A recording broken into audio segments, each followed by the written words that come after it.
Just then a religion scholar stood up with a question to test Jesus. "Teacher, what do I need to do to get eternal life?" He answered, "What's written in God's law? How do you interpret it?" He said that you love the Lord your God with all your passion and prayer and muscle and intelligence, and that you love your neighbour as well as you do yourself. "Good answer," said Jesus. "Do it, and you'll live." Looking for a loophole, he asked, "And just how would you define neighbour?" Jesus answered by telling a story. There was once a man travelling from Jerusalem to Jericho. On the way he was attacked by robbers. They took his clothes, beat him up, and went off, leaving him half dead. Luckily, a priest was on his way down the same road, but when he saw him, he angled across to the other side. Then a Levite, religious man, showed up. He also avoided the injured man. A Samaritan travelling the road came on him. When he saw the man's condition, his heart went out to him. He gave him first aid, disinfecting and bandaging his wounds. Then he lifted him onto his donkey, led him to an inn, and made him comfortable. In the morning he took out 2 silver coins and gave them to the innkeeper, saying, "Take good care of him. If it costs any more, put it on my bill. I'll pay you on my way back." What do you think? Which of the 3 became a neighbour to the man attacked by robbers? "The one who treated him kindly," the religion scholar responded. Jesus said, "Go and do the same." So how then does Jesus define neighbour in that reading? Well, he says the neighbour is the one who is kind, the one who meets the need, the one who doesn't pass by on the other side. One thing that I think we can see quite clearly during this coronavirus pandemic is so many people living out Jesus' definition of what a neighbour is. This includes people in the church. Our churches are very much at the forefront of supporting the wider local community at this time. And so we should be, because that is our calling, to be hope and light to the world. But I think it includes too so many people who wouldn't say they were Christians, who wouldn't say they were followers of Jesus. But in this sense at least, in the sense of serving those who are in need, they are doing exactly what Jesus, and therefore what God, encourages us to do. The book of Genesis at the beginning of the Old Testament tells us that God created us, human beings, in his own image, to reflect who he is back into the world, to be stewards of the whole of creation.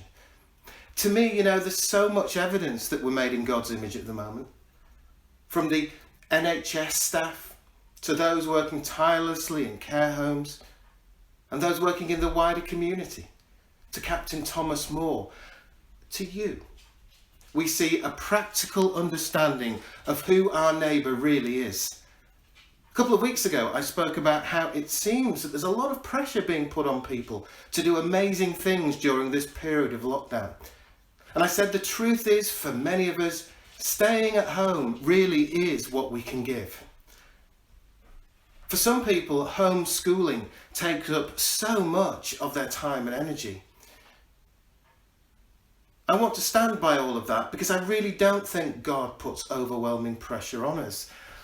We do that to ourselves, or at least I know I do. There have been times in my life when I've been doing so much, burning the candle at both ends, and it's as if God has said to me, "Look, Nick, I never asked you to do half of that. You do know that, don't you?" Perhaps I didn't then, but I think I'm learning now. And yet at the same time, we really can't get away from some of the things that Jesus said. Yes, he said, love others as you love yourself. He said, "Come to me, all you who are weary and heavy laden, and I will give you rest." Self-care really is so important, or we're no good to others. But he also said, "Take up your cross and follow me." He said in Mark 10, "Whoever wants to be first among you must be the slave of everyone else. For even the Son of Man came not to be served, but to serve others, and to give his life as a ransom for many."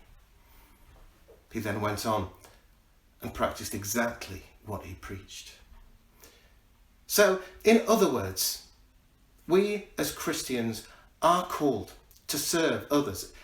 It's part of the character of a follower of Jesus. And yes, I know that does bring its challenges. It will mean making sacrifices sometimes in how we use our time, our gifts, our energy, our finance. And so many of you, I know, do all those things. This weekend, St. David's Church is in the middle of a 24-hour prayer vigil for the developing world, particularly for the 3 African projects that we support: Riziki Children's Home, Kids Club Kampala, and Mamusi, who Netherthong Church also support. Much as the response of so many within the UK has been truly amazing, there's a need which isn't reported as much, at least not yet, and that is the desperate need of our neighbours in the developing world. Those who don't have our NHS, or a government able to support jobs, or people in their communities with spare resources to give to one another. Let's just look briefly at the reality of life for many in Africa at this time. Where the coronavirus pandemic is going in Kenya and Uganda and Africa generally is, like every country in the world, a difficult thing to predict at the moment. The United Nations announced last week that as an expectation, the pandemic will kill at least 300,000 people in Africa, and that Africa would see as many as 10 million COVID-19 cases, and risks pushing 29 million people into extreme poverty, in addition to those already in extreme poverty. One of the biggest issues is the scenario of starvation, and that's a bigger fear in many ways than the pandemic itself. The impact of business closures, curfews and isolations means that those who had work now find themselves without it.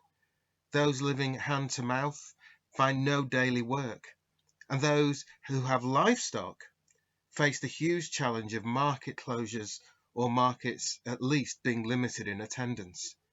It means people can't unlock the capital to buy food and provisions that they so desperately need. So no one knows what might actually happen. The UN have calculated at worst that 1.2 billion Africans could be infected and 3.3 million die just this year. The World Health Organization announced they expect Africa to take over as the epicenter of the pandemic shortly. In nations where need was great before the pandemic, the future is very scary indeed. Riziki's Children's Home is a vital part of the local community in Mangu, 20 kilometers from Nakuru in Kenya. It cares for orphans, gives them a home, ensures that they have all that they need, including education. Now, as the COVID-19 pandemic hits Kenya, the local authorities have checked that the home is doing everything possible in the right way, and they've even provided them with a water tank to enable washing facilities at the gate. Movement has now been restricted and a curfew imposed. Riziki are fortunate in that they have an attached farm that provides the basic necessities of life. That doesn't apply to other homes nearby in Eldoret. They may well struggle to meet basic needs in the near future. All homes in Kenya need money, as like most charities, they expect donations to be reduced during the pandemic. Maybe we can reach out. Maybe we can respond in prayer too, knowing that it will make a difference.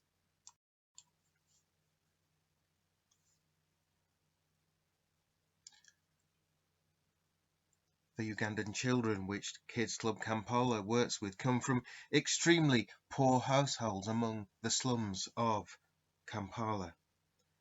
People face problems of overcrowding, poor sanitation, insufficient shelter, and food insecurity on a daily basis. Many children have been orphaned, neglected, simply abandoned as a result of poverty or sickness. Kids Club is compassionate about empowering these children and communities, letting them know they are loved, worth something, and helping them to overcome their situations of poverty. The aim of Kids Club Kampala is very much to bring hope and love to the vulnerable, to transform poor communities in the slums of Kampala. Their aim is to overcome the lack of hope and self-esteem of children living in situations of extreme poverty by empowering communities to bring about sustainable changes. People living in the slums of Kampala are in great danger from COVID-19. Basic needs still needs meeting. Children still need to be kept safe and need access to education. Kids Club are passionate about being community-led and driven, but the community simply don't have the resources they need at the moment. The current focus is to provide 1,000 families with enough food for the next 2 months.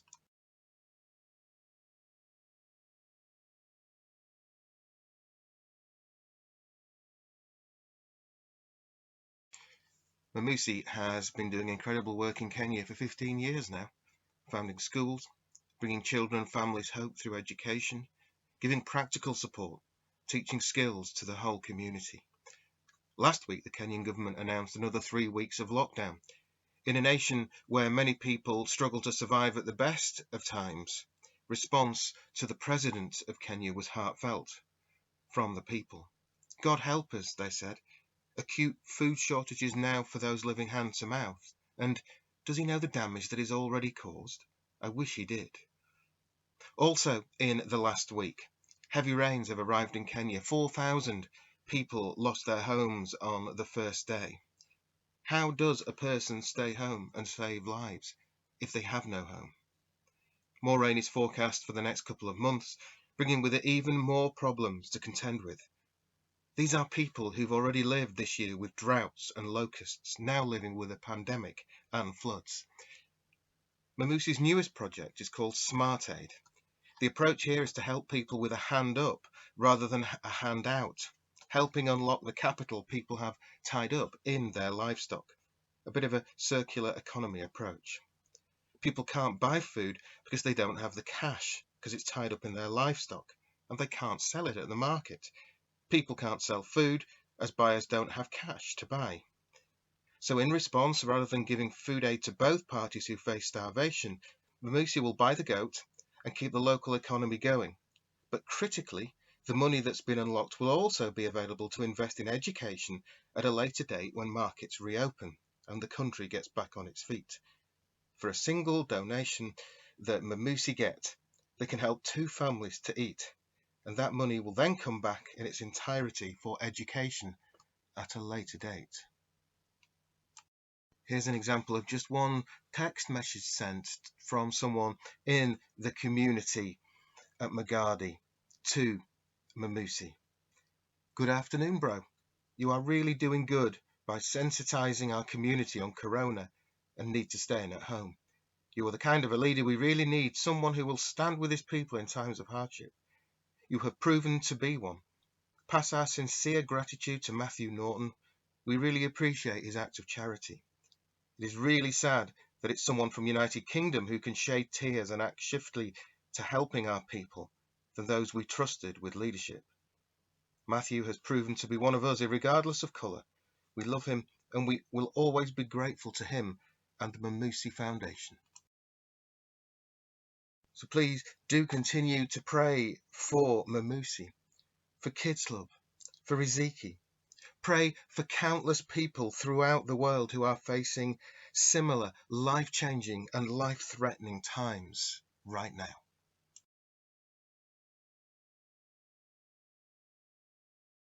So thank you for watching this and for listening.